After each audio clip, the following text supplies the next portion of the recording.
wrapping up my BlackHat 2025 Cyber Bites, the podcast. Today, I'm joined by Iyer, first-time founder and CTO of Kovr.AI. Shri shares the story of how a long-standing personal relationship with his co-founder led to launching Kovr, the challenges and wins of building a seed-stage startup, and what's next as they accelerate growth in the AI security space. A perfect way to close out the series. Let's dive in. Welcome, Shri Iyer, co-founder and CTO of Kovr.AI. This is the last BlackHat podcast of the week of 2025. Oh, wow. So no pressure. But how's the week been for you? It's been great, as you said. First of all, very honored to be on the podcast, and closing it down. I guess so I'll try to do my best here. It's been a great week.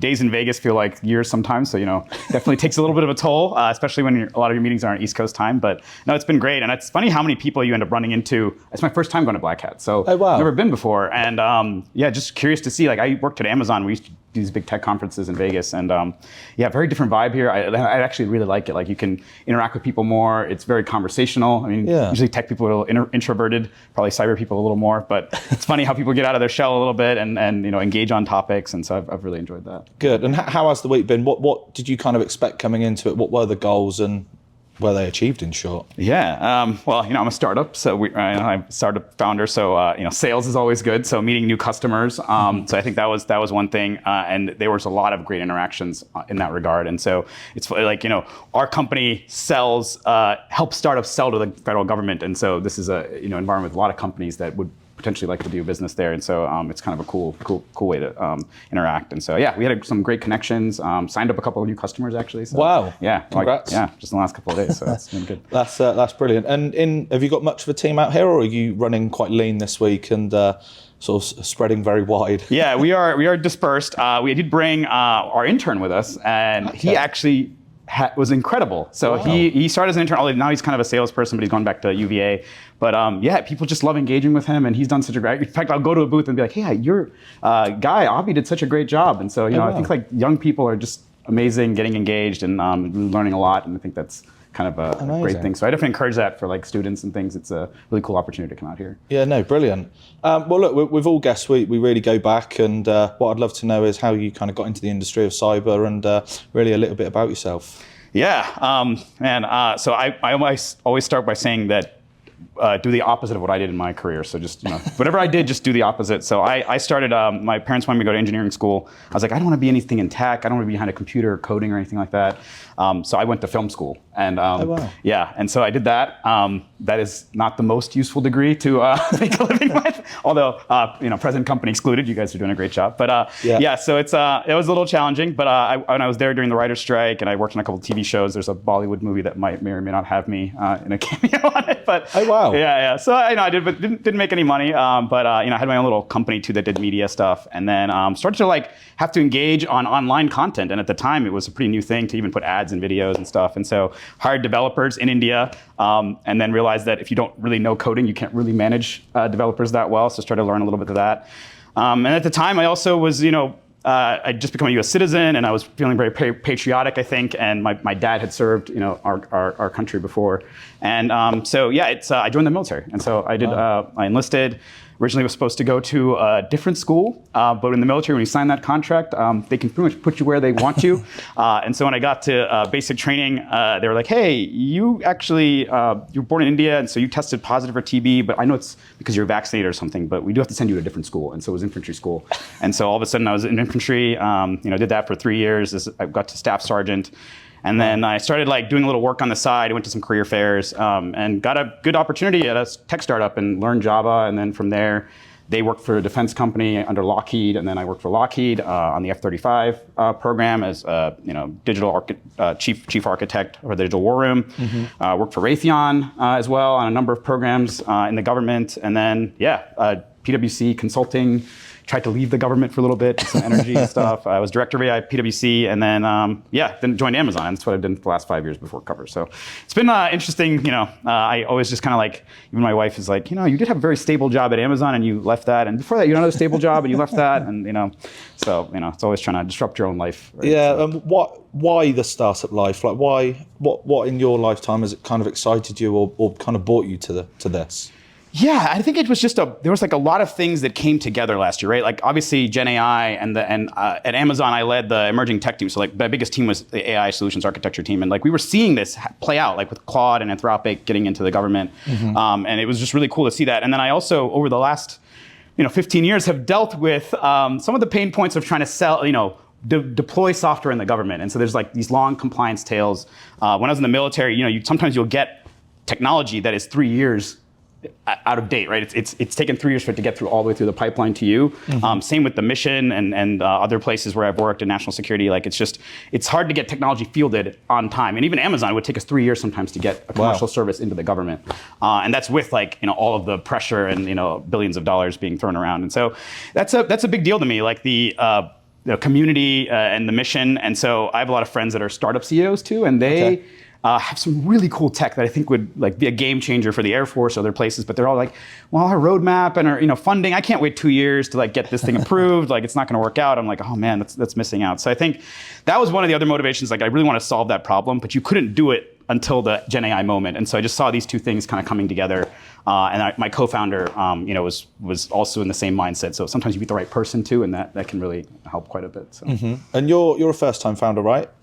First time on the tech side. I had a consulting company before, but I think it's a very different. No, absolutely. And your co-founder is a second-time tech founder? He might even be I think a third-time founder at this point. But yeah, he's so he's done a little more around the block. And you have an interesting story of how you two met. I'm not sure how much detail you're willing to go into, but when we spoke before, it's pretty cool. So if you could kind of let people know. It's there's a few funny things. So we inadvertently had met before, but I never knew it. So I was at PwC and I was trying to sell RPA to the government, and that's always really hard because they're like, oh, we don't want bots going around doing anything in the DoD.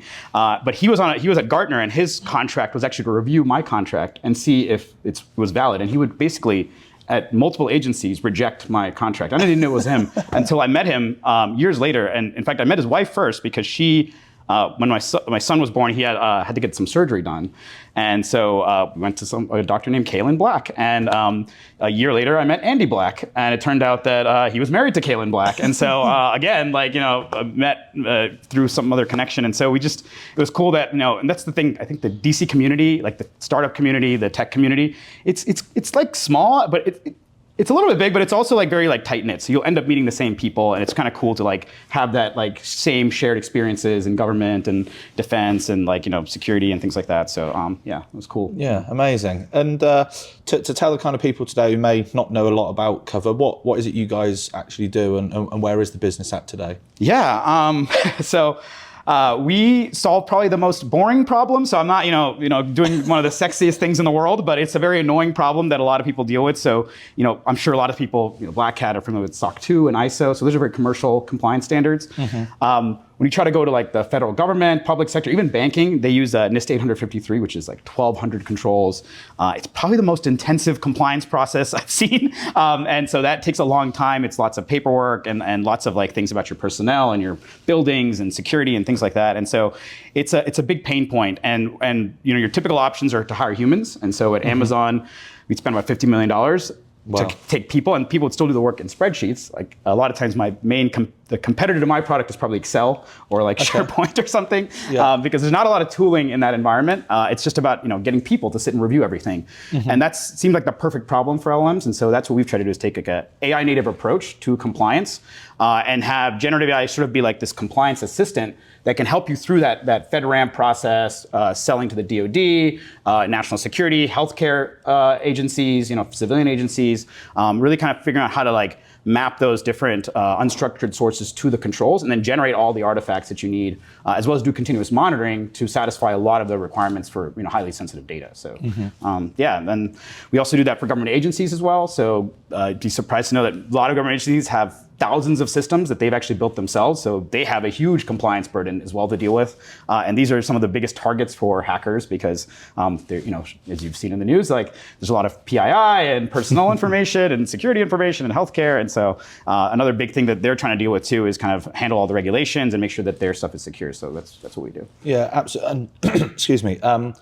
You obviously mentioned, and I'm pretty sure that there's a whole load more of new regulations, or was it around like 80,000 like businesses are going to be, or something like along those lines? What is it exactly? Yeah, so there are a couple of new things coming out this year. I think the one that's kind of got a lot of companies concerned is so CMMC, which is a kind of a compliance standard that has been around for a little while, but now there's a mandate that all companies that are doing business with the Department of Defense, which is one of the largest organizations in the world, have to get the CMMC compliance by next year. And so they have basically a year. And there's 80,000 companies in the defense industrial base. And you've got everything from like Microsoft, Lockheed, AWS, but then tons of systems integrators, startups, booze. Like even if you're doing consulting, you still have to get this certification. And there's not a lot of like, clear information about it. And so there's a lot of like figuring stuff out. And we've tried to create a solution specifically for CMC as well, because that's such a pain point, I think, for a lot of companies. And so definitely something, if folks are interested, can check out our website or ping me, and I'm happy to kind of talk them through the process a little bit. Yeah, no, brilliant. And where would the business be at today? Obviously, I believe you've taken some funding, but yeah, where would you guys be at today? Yeah, so we started in October.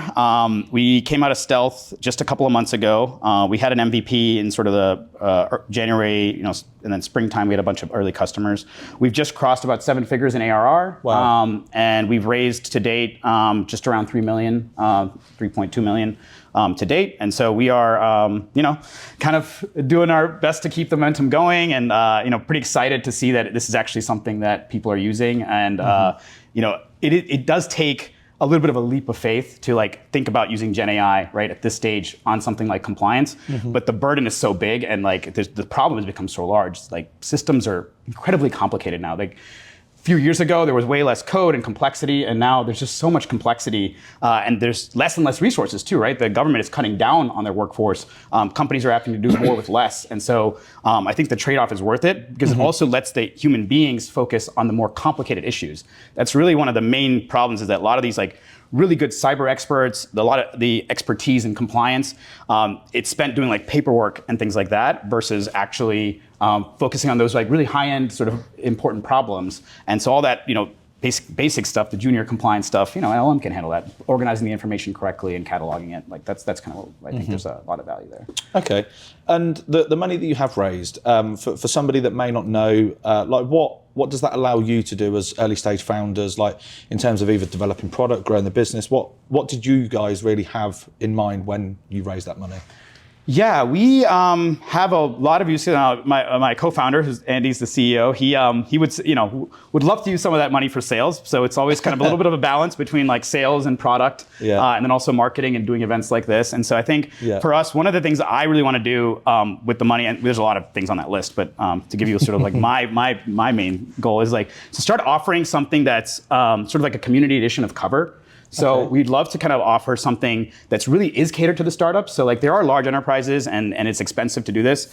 And we're thinking of a way to have like a community version where you can actually use some of our libraries and connectors and actually get through the process relatively quickly. You won't get like, it's not the same as our main product, but it would provide you pretty much the same sort of like functionality at least to figure out how to do CMMC or FedRAMP. And I think that's really important, because a lot of times people view compliance as this burden, but it could also be a really big advantage, right? If you're a company that's got this really important certification, it's like a rubber stamp that like, okay, the Department of Defense, NSA, these CISA has like approved your software, it's secure.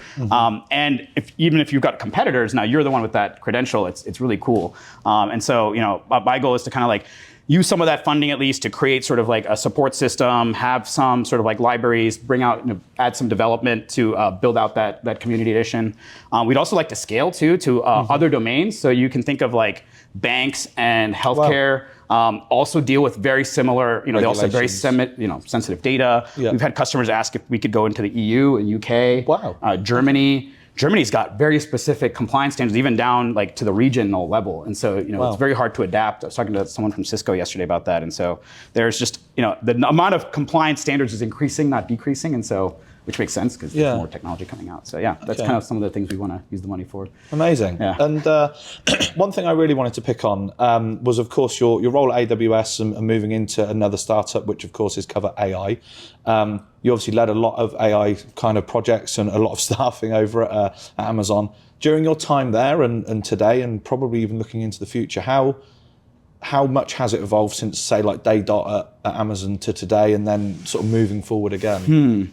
It's a great question. It's funny, like I was doing, AI development when Spark sort of was a thing, like back in 2012, and like Databricks was just kind of becoming a thing, and so yeah, it's been quite interesting. And I think finally we are in that AI moment. The hype has always kind of exceeded the reality in AI. Like we were talking about, the machines are going to take over, 15 years ago, and like AI is going to, all these things are going to happen. But at that time, like machine learning was really just like, I'm predicting a model. Like if you gave me a bunch of people that had different ages, and I'm like, oh, when they're going to retire? What's the average time that you would expect? It's like a cool like math problem that machine learning was doing at scale and very effectively, but it was still like this predictive math problem. And I think we're still in that predictive era, but the technology has really is a game changer. And I think the difference has been the democratization. So every time you were able to give people access to more of the AI technology, you had sort of this like leap. So when Spark came out, and the GPUs were finally actually being utilized for machine learning. Now suddenly, like I, as a normal person,